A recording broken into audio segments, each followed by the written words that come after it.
Welcome back to the Messy Cook. Today I am going to be making Colonel Sanders Kentucky Fried Chicken. We're going to start with the coating. Now there's a story behind this. You know, everybody has their own idea of what the Colonel Sanders coating was. For this one here, this was the story I was told. So I mean, right or wrong, I don't know, but this is what I was told. My mother had a friend who worked for KFC or Kentucky Fried Chicken here in Ontario in the 70s and early 80s. Hopefully I have those dates right. It was around then anyhow. And a bunch of her and her friends that worked at different locations around the city and surrounding area in Southern Ontario got together because apparently what happened was you used to get, each KFC location will get a bag of the mix, and they would have to add one ingredient, and every store had a different ingredient.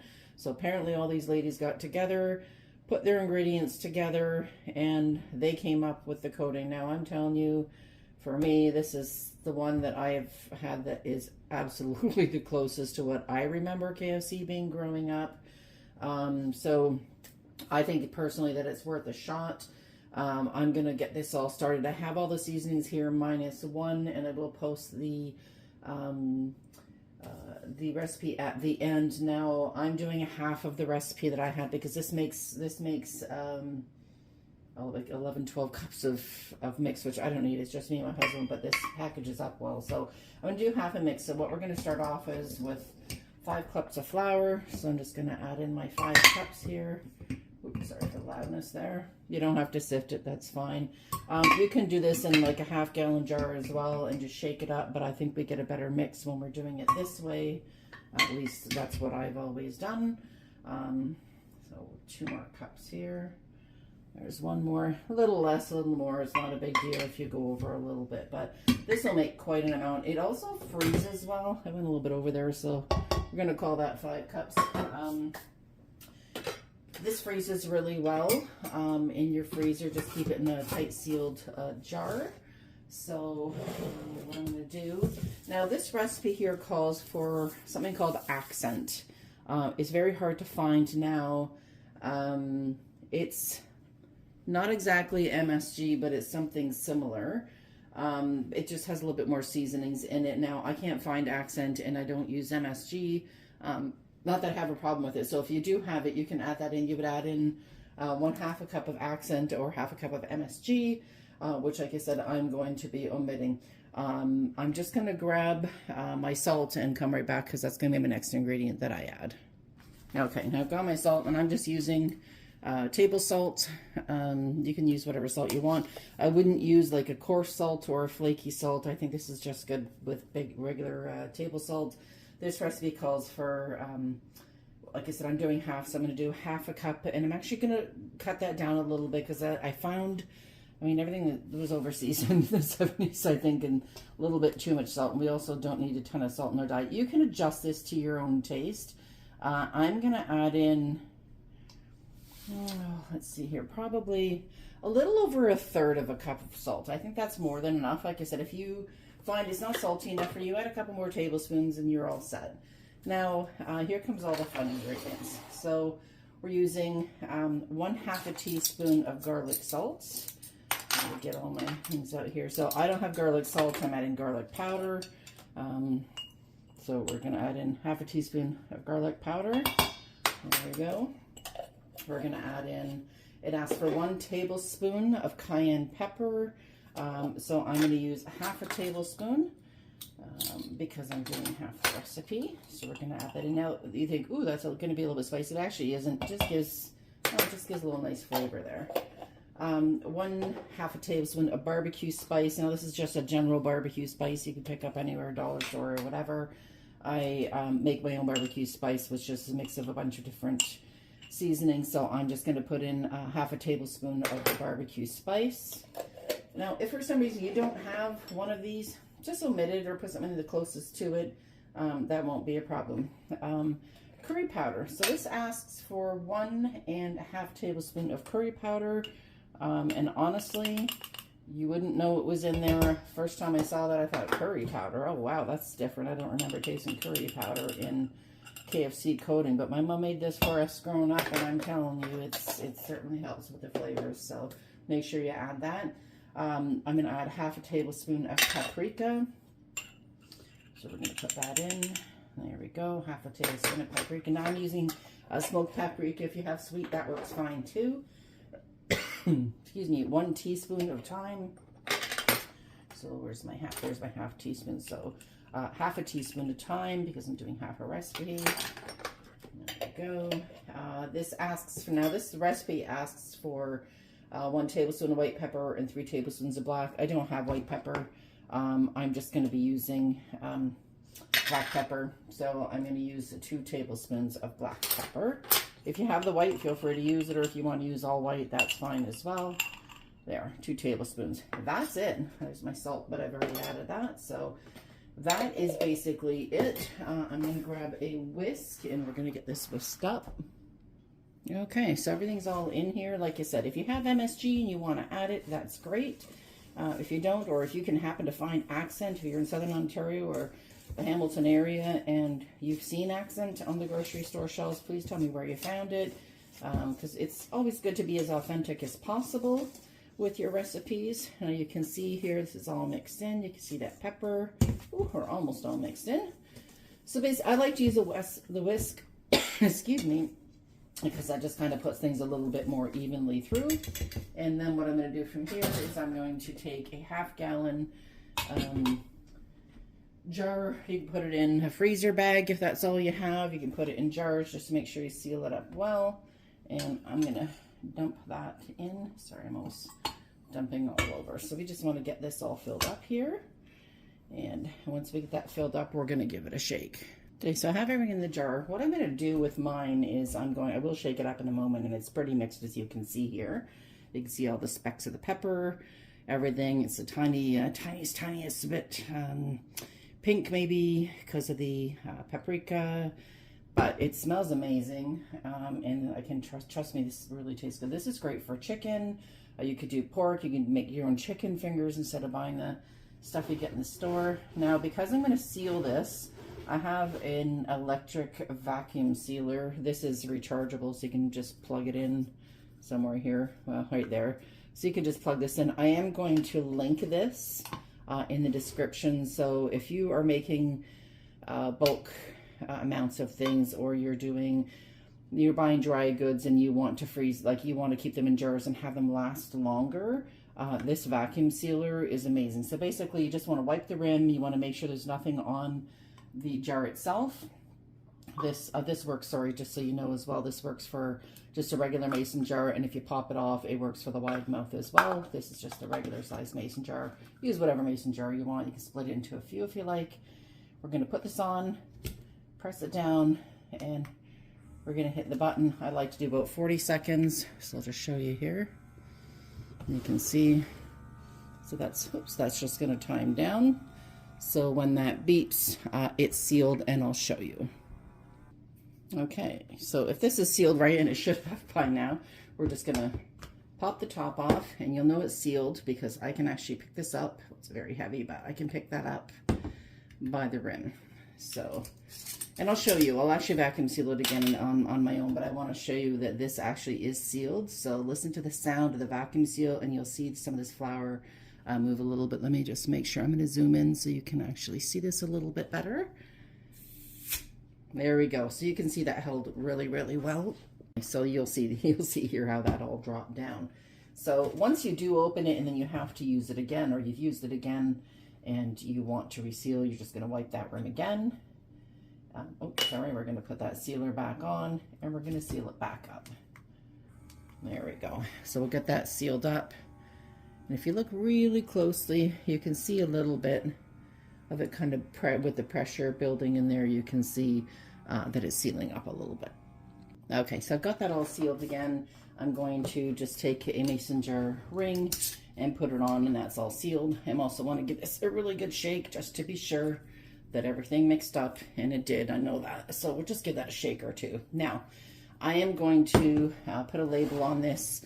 I call it CFC Curses Fried Chicken because that's my name, but it is basically, like I said, my version of the KFC recipe.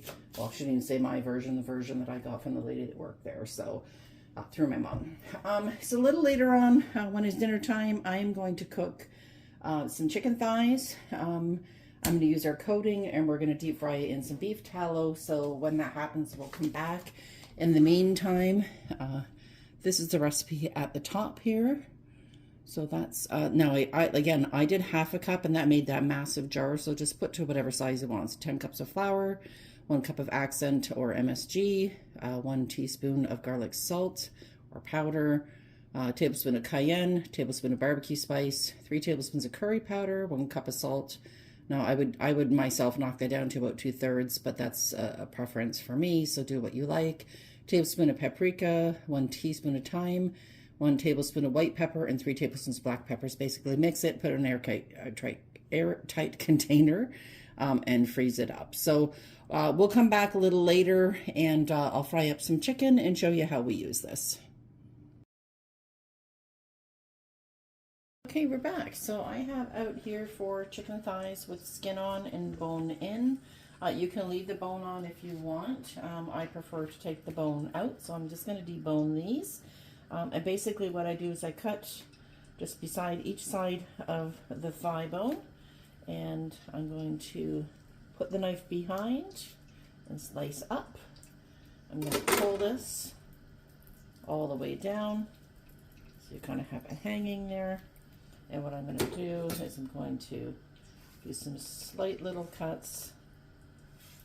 Hopefully you can see that all right, just around the edges, just to cut the thigh bone off. Now I keep these and I use them for making chicken stock later on, so I have one nice thigh there. You can cut them in half if you want them a little bit smaller, if you have little kids and they'll only eat a piece.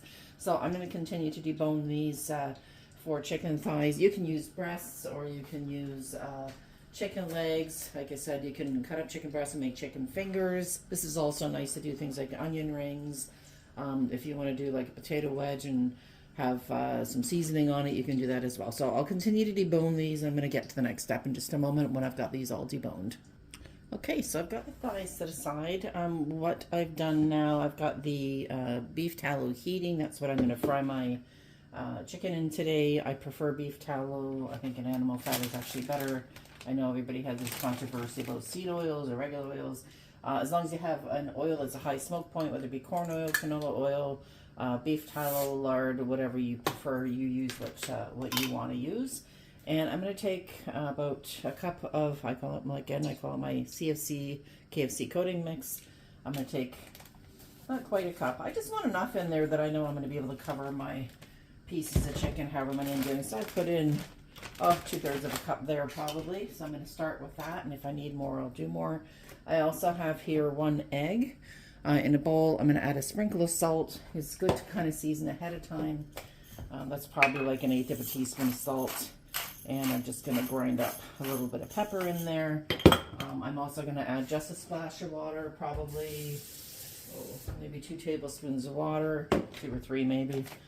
You can add milk if you like. This is going to be what I kind of base my chicken in. So I'm going to do, I know a lot of people do chicken, flour, egg, and then they put on their coating mix. I personally don't do that. I just take the chicken as it is. I don't wash it either. A lot of people do, but they say it's actually not a good thing to do. But again, you do you. I'm just showing you what I do. So what I'm going to do is I'm going to pre-dust these. So I like to do a double dust on them because it actually makes it for a little bit nicer, crispier product. So I'm literally just going to dip the egg in there. Let it drip off for a second. I'm going to throw it in the bag. You can either seal it or just hold it. I'm just going to hold it. And we're just going to give that a shake. And I'll show you what that comes out like.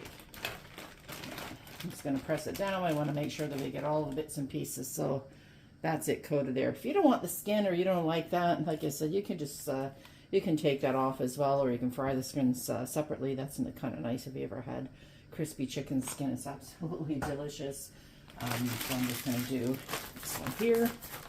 So I'm going to continue with these. And then I'm going to come back and I'm going to do them a second time. So I'll come back when I get to that point. I'll just finish these 2 off here. Okay, so I've added a little bit more of my seasoning mix to the bag, and I'm going to double, like I said, I'm going to double dip these. I want to have these a little bit crispier, so I'm just putting it in for a second time, shaking it up. There we go, we want to make this nice and coated. Now, if you have all these prepped ahead of time, it'll be easier. I'm going to heat my oil to 350 degrees. That's a good frying temperature. After I'm done the chicken, I'm going to make some French fries in the beef tallow, and I'm going to keep the chicken warm in the oven. So I'll put the oven at 200 degrees Fahrenheit after the chicken is cooked. And this should take about 5 to 10 minutes per piece, approximately. And yeah, so let me finish getting this done, and as soon as that oil gets to 350, we're going to get started. Okay, so the oil is at 353 actually. I'm going to add my chicken in here, and hopefully you have a good enough, you can see there that it's hot enough as it's gurgling pretty good. So we're going to add all 4 of these pieces in. What I'm going to do is I'm going to do them like skin side down. I don't think it really matters, but I just find that it doesn't stick when you do the skin side down. There we go, there's 3. And I'm going to let these cook for about 5 minutes. Once the 5 minutes is up, I'm going to flip them over. I'm going to come back then and show you what it's looking like. They should take about 10 minutes if they're boneless. Might take about 15 with the bone in, but you want an internal temperature of 170 degrees Fahrenheit. So when 5 minutes is up, we're going to come back and I'm going to show you where we're at.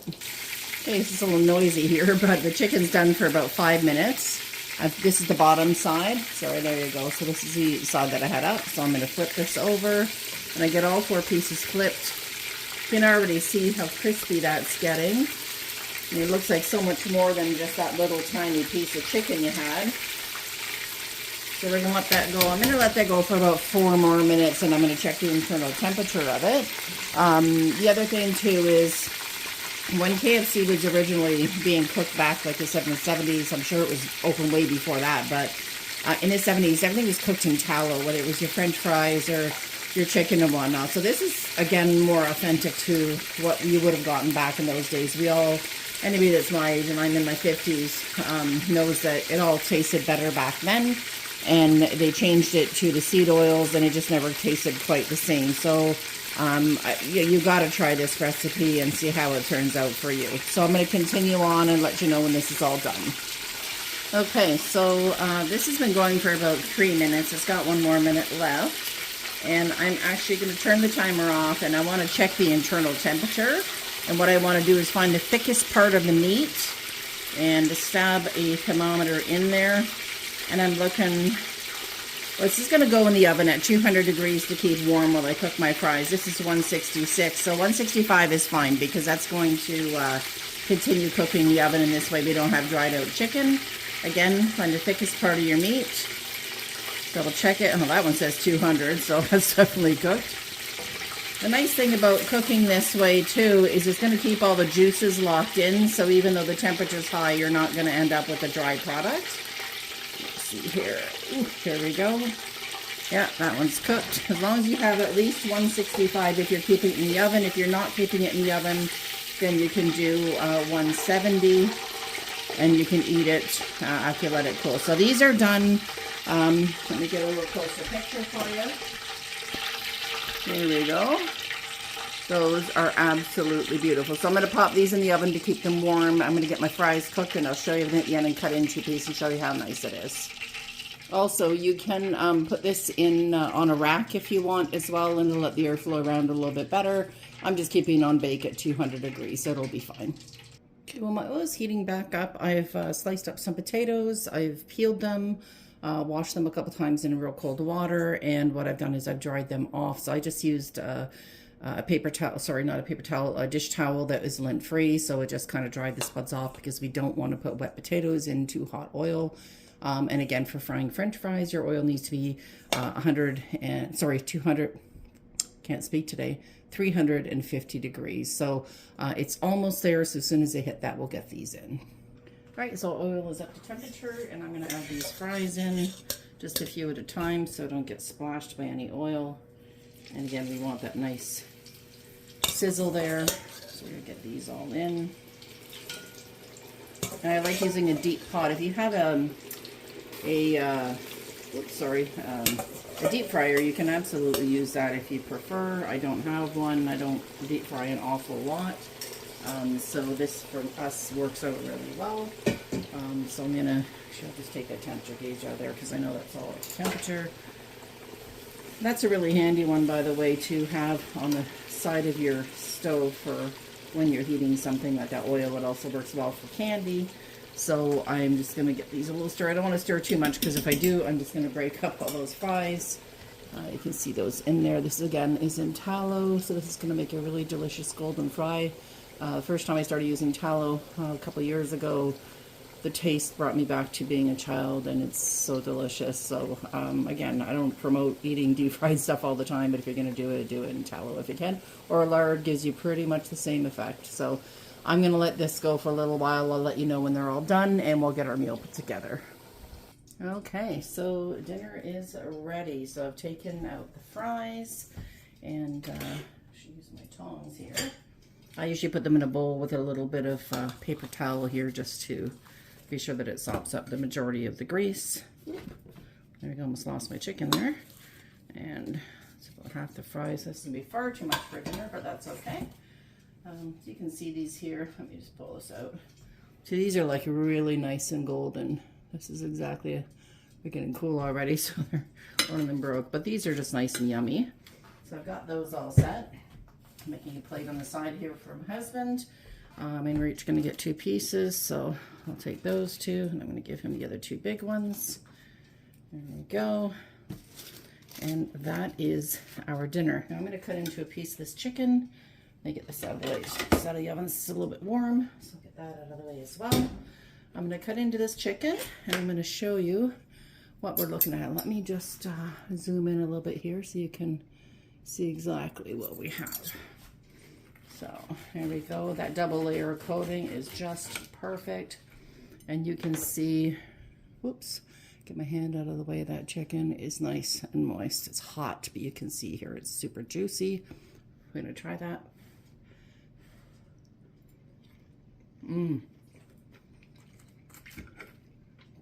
I could eat this every day. I wouldn't, but I could. So there's the inside of the chicken. It's cooked perfectly. Like I said, I took the bone out. You don't have to. That's amazing on its own. But I'm going to add a little bit of hickory barbecue sauce on the side. You can top it with whatever you like. This is what I'm going to do. So thank you again for joining me here at The Messy Cook. I do hope you try this recipe if you want as close to authentic KFC that you had when you were a kid. This is your best bet, in my opinion. If you want to, like I said, you can try it with other meats as well. You could do this with pork. If you do it with pork, you could do a nice sweet and sour pineapple sauce on the side. And maybe just instead of double coating, you could double or just coat it once is just fine. So thanks again for joining me. I hope you enjoyed watching this video. Be sure to follow if you haven't already, and subscribe. Click that little thumbs up there and give me a like. That's much appreciated. And don't forget to hit the reminder to the little bell to reminder to get yourself some reminders whenever I post a new video. So have a great day. Take care of yourselves, and we'll see you again as soon at The Messy Cook. Thanks.